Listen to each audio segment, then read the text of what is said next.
Salut tout le monde. C'est Hope. Si vous voulez améliorer la connexion Wi-Fi de votre PC ou de votre ordinateur portable, augmenter la vitesse de votre Wi-Fi, ou si vous rencontrez des problèmes de connexion, ce tutoriel est fait pour vous. Bienvenue sur la chaîne. Si vous êtes nouveau ici, n'oubliez pas de liker la vidéo, de vous abonner et d'activer la cloche de notification pour ne rien manquer. Bien sûr, si vous avez des questions ou des remarques, dites-le moi dans les commentaires, ça me ferait très plaisir de vous lire. Alors, pour commencer, faites un clic droit sur l'icône démarrer et cliquez sur exécuter. Tapez npa.cpl dans la boîte de dialogue, puis cliquez sur OK. Une nouvelle fenêtre va s'ouvrir, et c'est ici que nous allons augmenter la vitesse du Wi-Fi. Recherchez votre connexion Wi-Fi dans la liste. Une fois que vous l'avez trouvée, par exemple, ici, je vois ma connexion Wi-Fi, sélectionnez-la.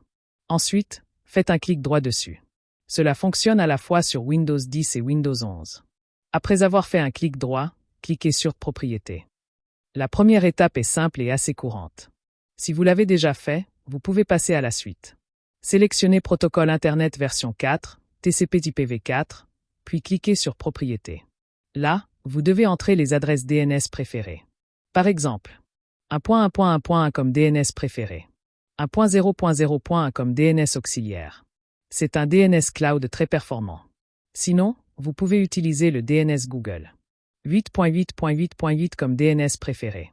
8.8.4.4 comme DNS auxiliaire. Une fois cela fait, cliquez sur OK pour valider, puis fermez cette fenêtre. Ensuite, refaites un clic droit sur votre connexion Wi-Fi et retournez dans Propriétés. Cette fois, cliquez sur l'onglet Configurer, tout en haut. Vous accéderez aux propriétés de votre adaptateur sans fil, par exemple, Intel Wireless AC. Regardez, même si vous avez un autre adaptateur, la procédure est similaire. Allez dans l'onglet Avancé. Là, il y a quelques paramètres importants à vérifier. L'intolérance aux canaux larges, assurez-vous que cette option est désactivée. Une fois désactivée, la connexion sera plus stable et performante. Bande préférée. Si votre adaptateur prend en charge la bande 5 GHz, sélectionnez-la.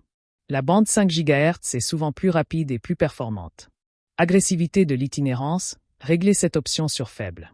Plus elle est basse, mieux c'est pour la stabilité et la vitesse, surtout si votre routeur ou adaptateur est proche, à moins de 10 mètres. Largeur de canal, réglez cette option sur auto pour les bandes 2,4 GHz et 5 GHz. En résumé, pour améliorer votre connexion Wi-Fi, connectez-vous à la bande 5 GHz si possible. Désactivez Fat Channel intolérant. Utilisez un DNS performant, Cloud DNS ou Google DNS. Réglez Roaming Aggressiveness sur faible. Une fois tous ces paramètres ajustés, cliquez sur OK, redémarrez votre ordinateur et connectez-vous à votre réseau.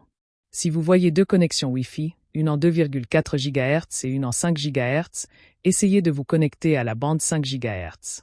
Enfin, testez la différence de vitesse et partagez vos résultats dans les commentaires. Cela m'aiderait beaucoup et me motiverait à continuer à partager ce genre de contenu. C'est tout pour cette vidéo. Si elle vous a été utile, n'oubliez pas de mettre un pouce bleu, de vous abonner et d'activer la cloche de notification pour rester informé. Si vous avez des questions ou des pensées, laissez-les en commentaire. Merci d'avoir